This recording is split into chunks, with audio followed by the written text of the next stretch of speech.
Now, he wanted to remain anonymous, but he reached out to KREM 2's Rob Harris after seeing that police departments across the country are implementing training on how to interact with citizens with autism. His grandson has autism, and he wanted to know if Spokane police go through similar training. Rob is joining us now live with the answer. Good morning, Rob. Good morning.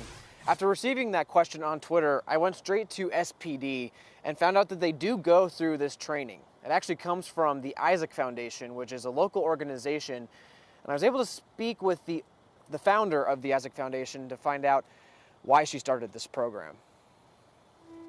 I started the Isaac Foundation 10 years ago because my oldest child, Isaac, was diagnosed with autism at 2, and he passed away unexpectedly in 2007. And after he passed away, I was really frustrated because it's hard.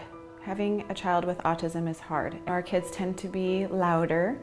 They tend to be a little heavy-handed with things because they experience their environment differently, and that has a lot of challenges. And so what do those challenges mean when you're looking at it from the perspective of a first responder or law enforcement?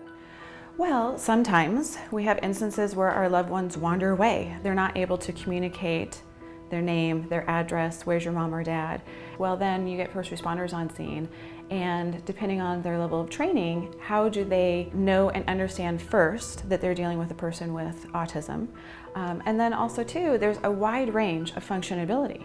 So non-compliance, because they're unwilling to talk to a stranger or even go with a stranger, can then also get you into a little bit of trouble when you're dealing with specifically law enforcement. So how did the Isaac Foundation begin training our local law enforcement and first responders on interacting with citizens with autism?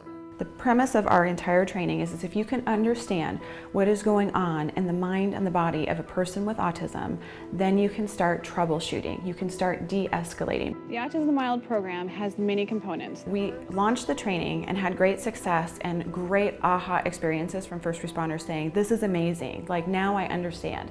But we took it a step further by organizing special needs station visits. So you can practice that communication piece. You can see some of these stimming behaviors and why when they're kind of excited or they're nervous about the vehicles, why you're going to see these behaviors manifest. It also gives us an opportunity to start laying foundational pieces for our individuals with autism to learn appropriate interaction skills. That leads perfectly into my last question. Sure. So a family member of the child with autism reached out to me about this story, and I'm sure he's not alone in being concerned as his kid gets older and starts interacting with more people.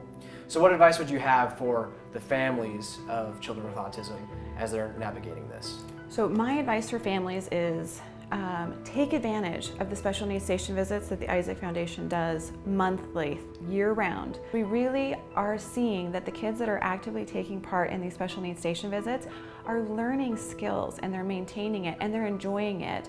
And so then their association with these individuals in uniform is much more positive. Lytle says she gives a lot of credit to Spokane Police and to the Spokane Fire Department because she says not only did they partake in this training, but they actually sought it out because they wanted to best serve the community. And she now says there are agencies across the state that are seeking out her training as well.